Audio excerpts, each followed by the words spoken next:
যেসব শীর্ষ সন্ত্রাসী জামিনে বেরিয়ে সন্ত্রাস চালাচ্ছে তাদের আবারও আইনের আওতায় আনা হবে।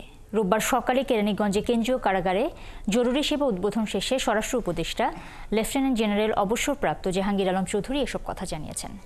এছাড়াও 5 আগস্ট জেল ভেঙে পালানো 700-র মতো আসামি এখনও পলাতক আছে বলেও তিনি জানান। বিস্তারিত জানাচ্ছেন নাদিয়া শারমিন।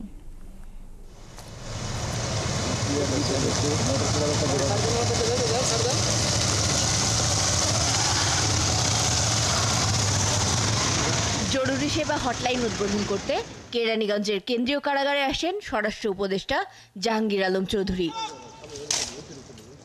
ঘুরে দেখেন কারাগার, খোঁজ খবর নেন বন্দী ও কারারক্ষীদের অবস্থা সম্পর্কে। এরপর সাংবাদিকদের মুখোমুখি হয়ে জানান, এখনো আন্দোলনের সময় কারাগার থেকে পলাতক 700 আসামির খোঁজ মেলেনি। এদিকে রাজধানী ও হাইওয়ে চেকপোস্টগুলোতে নিরাপত্তা পরিস্থিতির অবনতি, ছিনতাই, চাঁদাবাজি, খুনসহ নানা অপরাধ বেড়ে যাওয়া নিয়ে প্রশ্ন তোলেন সাংবাদিকরা। তারা আবার এর ভিতরে করতেছে, এটা সত্যি কথা। তা আমরা চেষ্টা করতেছি এটা যে যতভাবে হোক কমায় আনার জন্য। পুলিশের স্বল্পতা নাই, হয়তো কাজের আগের মতো উদ্যমটা নাই বলতে পারেন, স্বল্পতা নাই। তাদের যে কাজের উদ্যমটা যেন বাড়ানো যায় এই জন্য আমরা সর্বাত্মক চেষ্টা করে যাচ্ছি। উপদেষ্টা জানান, জামিনে মুক্ত শীর্ষ সন্ত্রাসীদের নানা অপরাধে জড়িত থাকার প্রমাণ মিলেছে। তাদের আবার ধরে তাড়াতাড়ি আইনের আওতায় নিয়ে আনা হবে, যেই ধরা পড়বে তারই আইনের আওতায় নিয়ে আনা হবে। এর আগে তিনি কারাগারের জরুরি সেবা হটলাইন নম্বর উদ্বোধন করেন।